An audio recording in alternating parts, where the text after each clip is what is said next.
دوسروں کے اچھے ہونے کا انتظار مت کرو، بلکہ انہیں اچھا بن کر دکھاؤ کہ اچھا انسان کیسا ہوتا ہے۔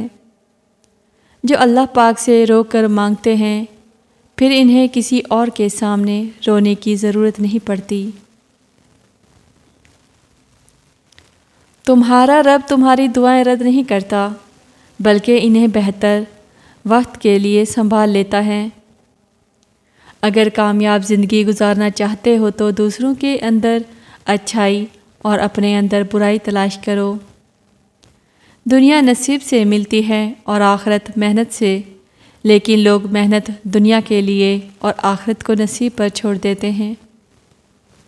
ایک قبر پر لکھا تھا، کسی کو کیا الزام دوں، زندگی میں ستانے والے بھی اپنے تھے اور دفنانے والے بھی اپنے تھے۔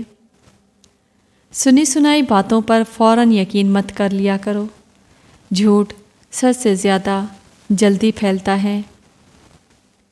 برائی کی طرف نفس دوڑ کر جاتا ہے اور نیکی کی طرف اسے گھسیٹ کر لانا پڑتا ہے۔ ایک انتقال کے بعد زمین آپ کے نام ہوتی ہے اور ایک انتقال کے بعد آپ زمین کے نام ہوتے ہیں۔ بس یہ ہے انسان کی حقیقت۔ کوشش کریں کہ زندگی کا ہر لمحہ اپنی طرف سے سب کے ساتھ اچھے سے اچھا گزاریں، کیونکہ زندگی نہیں رہتی، لیکن اچھی یادیں ہمیشہ رہ جاتی ہیں۔ 3 کام اللہ کو بہت پسند ہے: ٹوٹے ہوئے دلوں کو جوڑنا، دل نہ چاہتے ہوئے بھی معاف کر دینا، اور ہر کسی کے لیے گناہ پر پردہ ڈالنا۔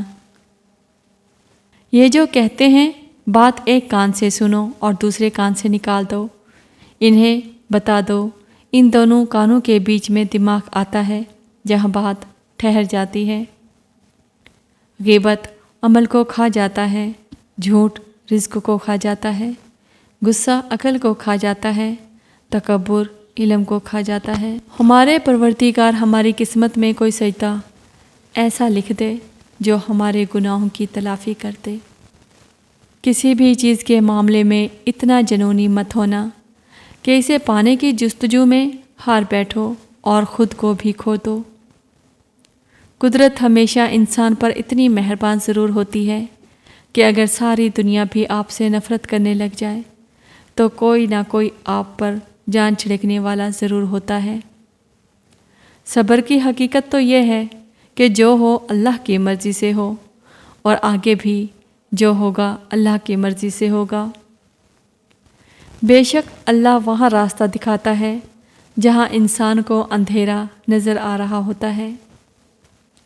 ایک آیات نہیں، ایک سورت نہیں، میرے نبی کریم صلی اللہ علیہ وآلہ وسلم کی تعریف میں سارا قرآن ہے۔ ٹوٹنے کے بعد جو تم میں ہمت آتی ہے، اس کا مطلب ہے دراصل تمہیں اللہ تھام چکا ہوتا ہے۔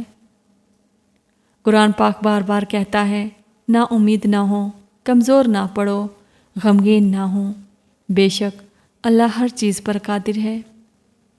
گھبرانا نہیں، ٹھوکریں بھی انہی کو لگتی ہیں جن کو رب نے تھامنا ہوتا ہے۔ جب تک انسان اللہ پر یقین رکھتا ہے وہ کبھی تنہا نہیں ہو سکتا۔ محبت تب مکمل ہوتی ہے جب وہ دل سے نکل کر عمل میں آئے۔ جو لوگ آپ کے خوابوں کا مذاق اڑاتے ہیں وہ خود خواب دیکھنا بھول چکے ہوتے ہیں۔ جو دل شکر گزار ہوتا ہے اس کی زندگی میں کبھی کمی نہیں آتی۔ اگر آپ نے کسی کے کردار کا اندازہ لگانا ہے تو یہ دیکھو کہ وہ ہنستا کس بات پر ہے۔ بے بسی بھی عجیب چیز ہے، انسان کے سامنے ہی اس کی ذات کی نفی ہوتی ہے اور وہ کچھ بھی نہیں کر پاتا۔ انسان کو زیب نہیں دیتا کہ جب اس کا رب کمال کا مہربان اور خبر گیر ہو، پھر بھی بندہ بے آس اور بے یقین رہے۔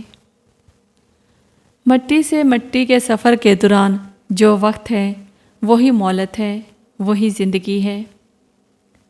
جو انسان ہر وقت سب کی خوشی چاہتا ہے، سب کے بارے میں اچھا سوچتا ہے، سب کا خیال رکھتا ہے، وہی انسان دنیا میں ہمیشہ اکیلا رہ جاتا ہے۔ ہم وہ سارے کام پہلے کر لینا چاہتے ہیں جو ہمارے نفس کو پسند ہے، اور وہ سارے کام زندگی کے آخری حصے کے لیے رکھے چھوڑ دیتے ہیں جو اللہ کو پسند ہے۔ اگر آپ ایک خوشحال زندگی گزارنا چاہتے ہیں تو اسے ایک مقصد کے ساتھ جوڑیے، نہ کہ لوگوں اور چیزوں سے۔ دعاؤں کے روپ میں ملنے والی محبتیں بہت قیمتی اثاثہ ہوتی ہیں۔ خاموش رہو، صرف خدا ہی تمہارے دل کا بوجھ ہلکا کر سکتا ہے۔ سب سے جلدی راضی ہو جانے والی ذات صرف اللہ پاک کی ہے۔ محبت تو یہ ہے جب خدا کہتا ہے میں نے سب کچھ تیرے لیے پیدا کیا ہے، اور تم کہتے ہو میں نے تیرے لیے سب کچھ چھوڑ دیا ہے۔ جذبات کو سنبھال لینا ایک فن ہے، اور یہی فن انسان کو مضبوط بناتا ہے۔ جو رشتہ دل سے ہو وہ وقت کی قید سے آزاد ہوتا ہے۔ یہ دو نعمتیں اللہ کی عظیم رحمت ہے، لیکن بدقسمتی سے ہمیں ان کا احساس تب ہوتا ہے جب یہ ہم سے چھین جاتی ہیں۔ نمبر 1، صحت اللہ کی ایسی نعمت ہے جس کی اہمیت اکثر لوگ تب سمجھتے ہیں جب وہ بیمار ہو جاتے ہیں۔ اپنی صحت کا خیال رکھنا، شکر ادا کرنا نہایت ضروری ہے، کیونکہ صحت کے بغیر دنیا کی کوئی بھی نعمت لطف نہیں دے سکتی۔ نمبر 2، وقت بھی اللہ کی ایک انمول نعمت ہے، لیکن ہم اسے فضول کاموں میں برباد کر دیتے ہیں۔ جو لوگ وقت کی قدر کرتے ہیں وہ اپنی زندگی میں بڑی کامیابیاں حاصل کرتے ہیں۔ زندگی کا سکون اس وقت شروع ہوتا ہے جب انسان ان 3 چیزوں سے خود کو آزاد کر لیتا ہے۔ نمبر 1، غصہ انسان کے دل اور دماغ پر بوجھ بن جاتا ہے۔ جب ہم غصے کو قابو میں رکھتے ہیں اور دل سے اسے نکال دیتے ہیں تو ذہنی سکون حاصل ہوتا ہے۔ نمبر 2، ماضی کو تلخ یادیں یا غلطیاں ہمارے آگے بڑھنے میں رکاوٹ بن سکتی ہیں۔ جب ہم ماضی کو چھوڑ کر حال میں جیتے ہیں تب زندگی میں سکون آنا شروع ہو جاتا ہے۔